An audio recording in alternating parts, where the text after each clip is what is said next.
Bonjour, bienvenue dans les revues du Journal du Vapoteur. Dans cette revue, je vais vous présenter la box colossale de chez Asmodus. Si vous recherchez une box en simple accu, compacta et très réactive, cette revue devrait vous intéresser.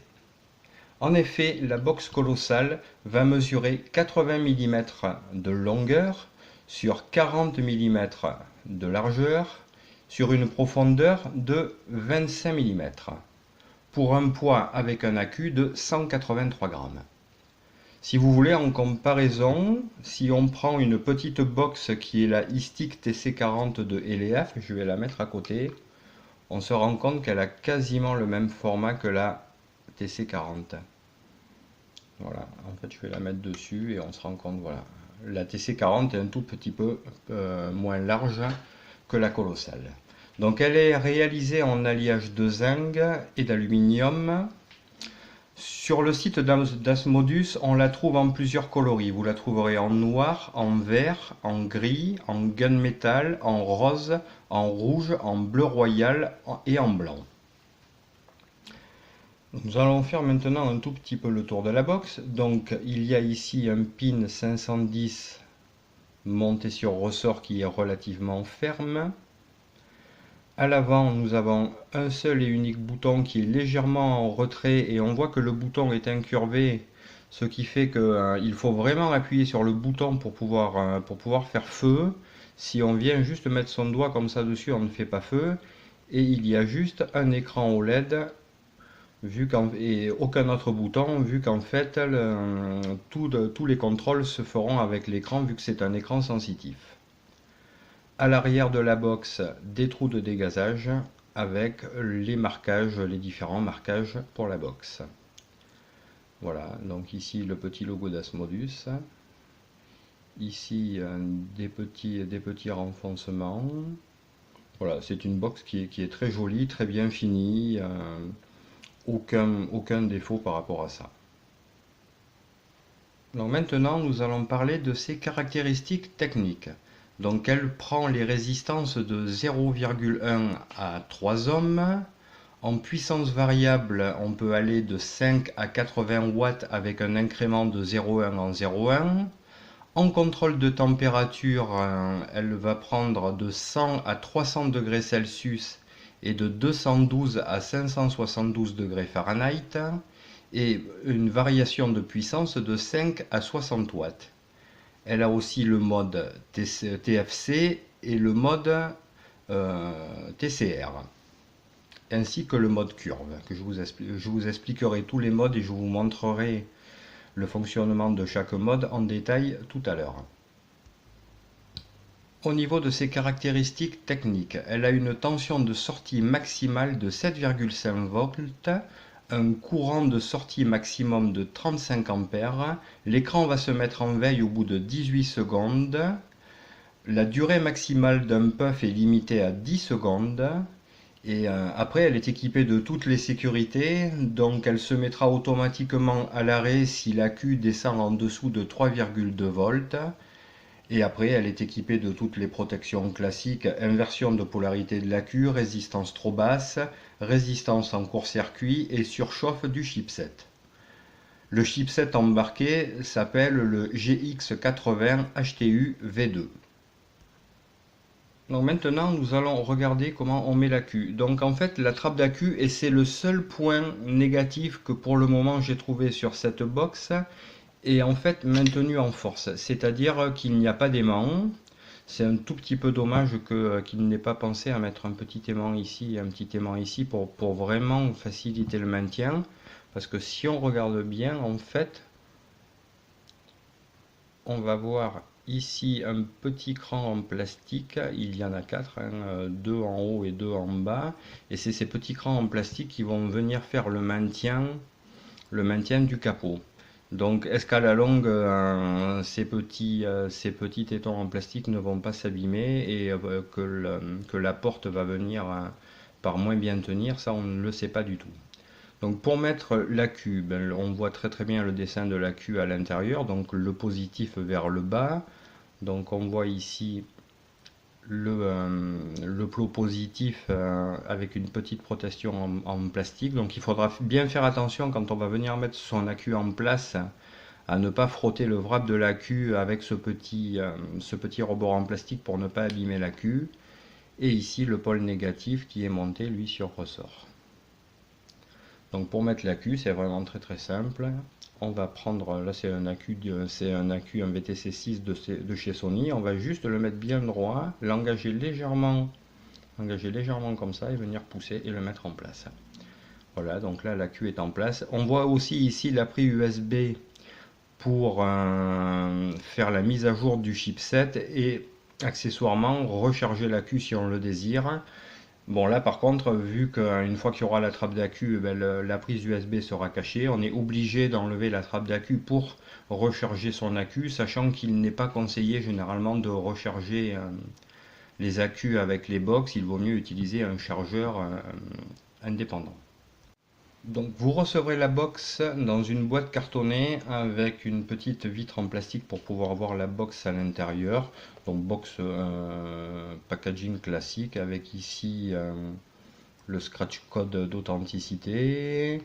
Ici indiqué que la vente est interdite au moins de 21 ans vu que la box est américaine et qu'en Amérique l'âge, la majorité est à 21 ans. Ici, la marque Asmodus, le logo d'Asmodus. Et derrière, on va retrouver les caractéristiques de la box en américain. Donc si on ouvre la box, bon, bien entendu, à l'intérieur, vous trouverez la box. À l'intérieur du logement d'accu, dans la box, vous trouverez le câble USB et micro USB pour effectuer le rechargement et la mise à jour de votre box. C'est de la mousse rigide, vraiment très bien. Et donc à l'intérieur, on va retrouver la notice de la box tout en anglais. Mais bon, après, elle est vraiment pas compliquée à utiliser, vous allez voir. La petite carte de garantie et un petit rappel sur l'état des accus quand il faut utiliser des accus, comment il faut utiliser vos accus. Voilà pour la boîte. Voilà, donc pour la démo, j'ai équipé la box d'un atomiseur en 22 mm, donc on peut voir que ça fait un petit décoché, c'est normal vu qu'on peut mettre des atos jusqu'en 25, mais bon, ça fait pas vilain. Donc maintenant, on va regarder comment la box fonctionne. Bon, mais classique, pour allumer 5 clics, on voit le logo ici d'Asmodus qui apparaît, et on voit ici l'écran, donc là je suis en mode power, donc on va voir ici, donc on est en mode power, ici la puissance à laquelle on va pouvoir vaper, la tension qu'on va envoyer dans l'atto, la valeur de la résistance, la durée du puff, le nombre de puffs qu'on a réalisé depuis qu'on a remis le compteur à 0, la tension de l'accu, ici le preheat, donc on a 3 preheat, hard, normal et soft, et le petit cadenas qui indique que la box est verrouillée ou déverrouillée. Donc pour déverrouiller la box, deux possibilités. Soit on va venir glisser sur l'écran du haut de l'écran vers le bas de l'écran, soit venir taper 3 fois sur l'écran. Bon, moi j'ai préféré prendre le glisser, donc c'est parti. Donc voilà, je rallume la box, donc là je viens glisser, et là on voit que le petit cadenas s'est déverrouillé. Alors si je reviens slider, ça va me changer le preheat. Donc là je suis passé en normal. Si je reslide, je passe en soft. Il y a un petit peu de mal à me faire la mise au point. Je suis passé en soft, et si je reslide, je repasse en high. Donc il faut faire très attention quand on vient déverrouiller sa box, bien vérifier qu'elle est déverrouillée et pas reslider plusieurs fois, parce que si vous avez déverrouillé votre box et que vous reslidez, vous risquez de changer le preheat sans faire attention. Donc là elle s'est reverrouillée, je vais la redéverrouiller. Voilà, donc elle est déverrouillée. Donc pour changer la valeur de la puissance, il suffit d'appuyer sur la valeur de la puissance, et là donc on a la valeur avec un plus et un moins, donc on vient faire monter avec le plus, on vient faire descendre avec le bas, elle incrémente de 0,1 en 0,1, si on laisse appuyer, ça défile plus vite. Voilà, donc là je vais la remettre à 21,5. Allez, vas-y, peut-être regarder ce que je fais. Enfin, là.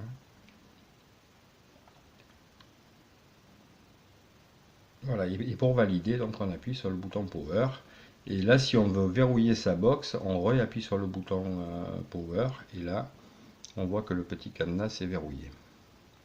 Donc je vais la redéverrouiller. Bon, ça c'est à peu près tout pour le mode Power. Hein. Il n'y a pas grand chose dedans.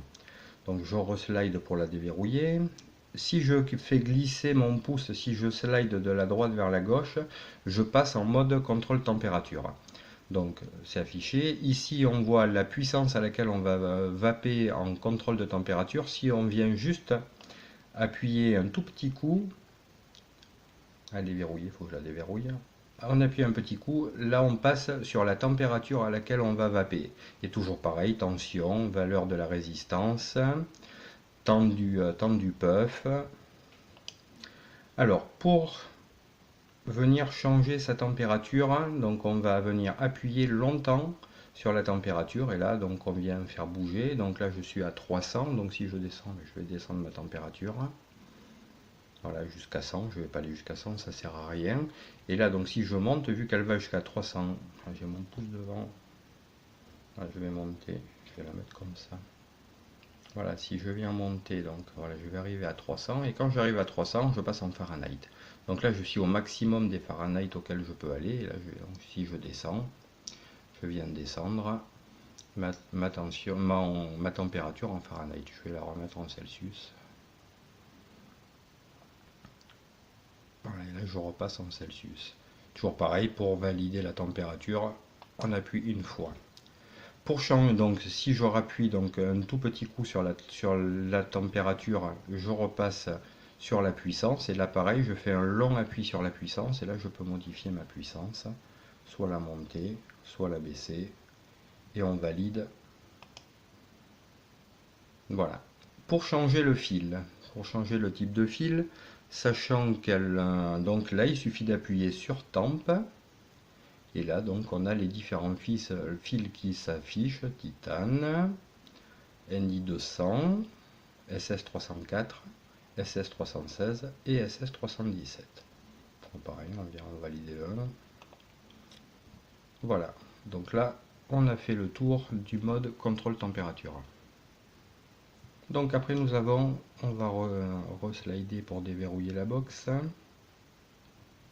Voilà, et donc si je slide donc de droite à gauche, là je passe sur le mode curve. Alors le mode curve, c'est un mode qui va permettre de paramétrer, ça fonctionne en puissance variable, ça n'a rien à voir avec le contrôle de température. Ça va donc permettre de paramétrer la puissance qu'on va envoyer dans son atomiseur sur un puff. C'est-à-dire, je vais donner un exemple complètement au hasard. On va dire que je veux commencer mon puff à 23 watts, donc je vais régler sur 23 watts pendant par exemple 0,5 secondes. Après je vais demander à ce que la box envoie 35 watts pendant 0,8 secondes, et etc. Comme ça, donc je peux paramétrer la puissance et la durée de temps sur un puff. Donc moi je trouve ça très pratique, je l'ai paramétré sur mon atomiseur Genesis, qui est un atomiseur en mèche. Donc en fait je vape avec cet atomiseur à 21,5 watts. Et donc ce que j'ai fait, je vais vous montrer. Voilà, donc si je viens appuyer, il faut que je slide pour déverrouiller. Voilà, donc si je viens appuyer longtemps, donc on voit ici, fais-moi la mise au point. Voilà, donc en fait, j'ai réglé pour qu'elle envoie 23,5 watts pendant 0,5 secondes.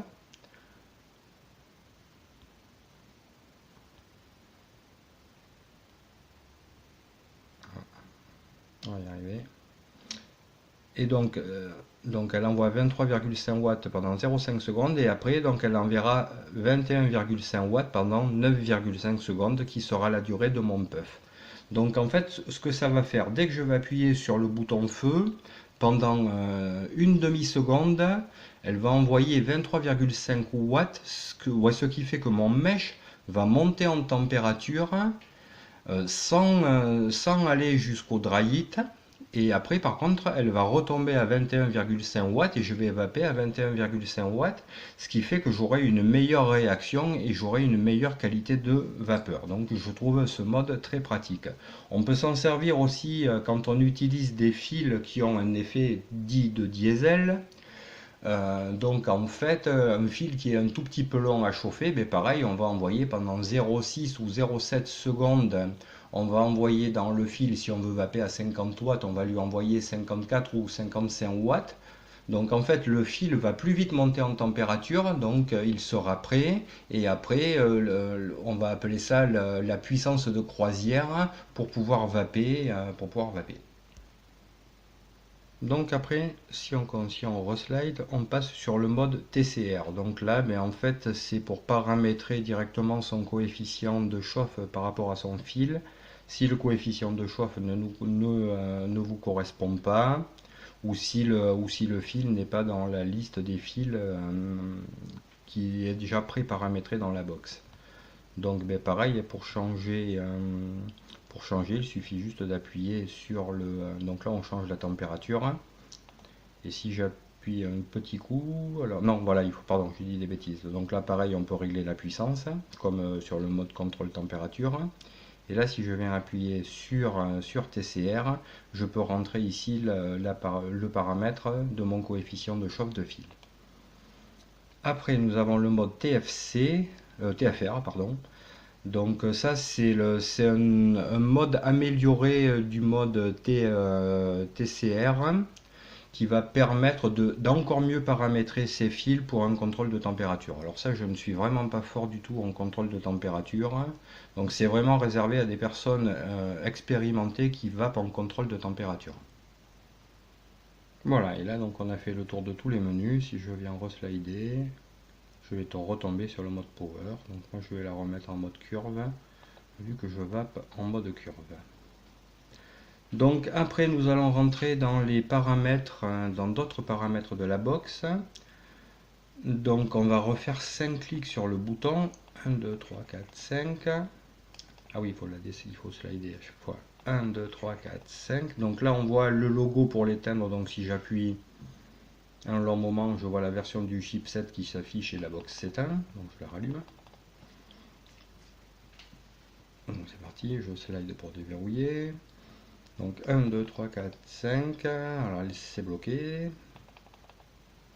Ça arrive. Voilà, je l'ai débloqué. Donc si je viens slider, donc là je passe sur... alors ça c'est vraiment une fonctionnalité sur la box qui est vraiment très très importante. Je trouve super qu'ils aient mis ça. C'est pour limiter le nombre de puffs par jour. Donc c'est-à-dire que si vous voulez vaper 443 puffs dans la journée, ben, vous mettez sur votre compteur 443 puffs et une fois que vous aurez tiré 443 puffs, vous ne pourrez plus tirer de la journée, il faudra réinitialiser la box. C'est totalement débile, ça ne sert absolument à rien. Donc si vous ne voulez pas limiter, si vous ne voulez pas de limitation, vous mettez ce compteur à 0. Je vais y arriver. Voilà. Donc après, si on continue, ici, ça c'est le nombre de puffs qu'on a tiré, donc on peut remettre à 0 ici. On continue à slider, ça c'est pour régler la luminosité de l'écran, donc moi je l'ai mis à 0, je vais vous montrer ce que ça donne. Voilà, si je monte jusqu'à 10, bon à 10, et bien là on ne voit plus rien avec la caméra. Moi je trouve que 0 c'est largement suffisant, en plus ça économise un petit peu de l'AQ. On vient reslider ici, alors ça c'est pour mettre la mise à jour, pour mettre le chipset à jour, donc il suffit de brancher le câble USB sur la box et sur un ordinateur, aller sur le site d'Asmodus, trouver la version du chipset et le télécharger. Hop. Donc une fois qu'on est prêt à télécharger, on appuie sur le bouton et le téléchargement et la mise à jour du chipset se fait. Ici, c'est pour avoir la version du chipset, donc c'est bien le JX80HUT2. Ici, voilà, c'est pour choisir son déverrouillage soit par slide, soit par clic. Donc moi j'ai pris en slide. Et ça, c'est pour ajuster la valeur de sa résistance si vous trouvez que la valeur de la résistance que va vous détecter la box ne correspond pas à la résistance au coil que vous avez fait. C'est relativement rare de bouger à ce paramètre-là. Et là, je pense qu'on a fait tout le tour.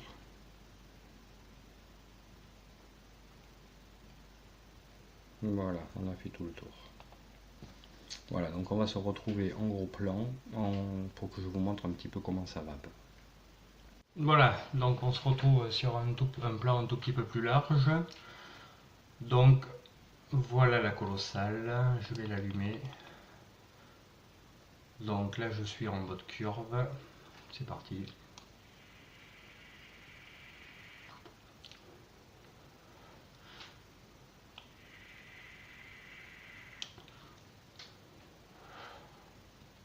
Elle est vraiment très très réactive, le chipset fonctionne très très bien.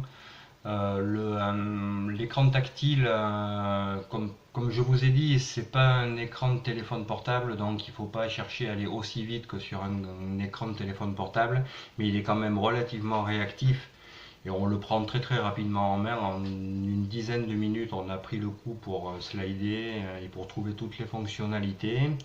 Box très très bien finie, très jolie. Le seul défaut, moi je vous dis, c'est cette trappe d'accu. On ne sait pas du tout comment ça va évoluer dans le temps. À voir, est-ce que ça va tenir, est-ce que ça va pas tenir.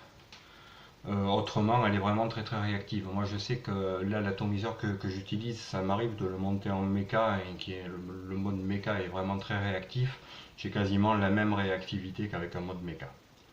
Voilà, j'espère que cette revue vous aura plu. Je vous invite à vous inviter aux revues du journal du vapoteur où vous trouvez comme ça des revues, des tutos de montage et des revues de liquide. Je vous souhaite une bonne journée, au revoir.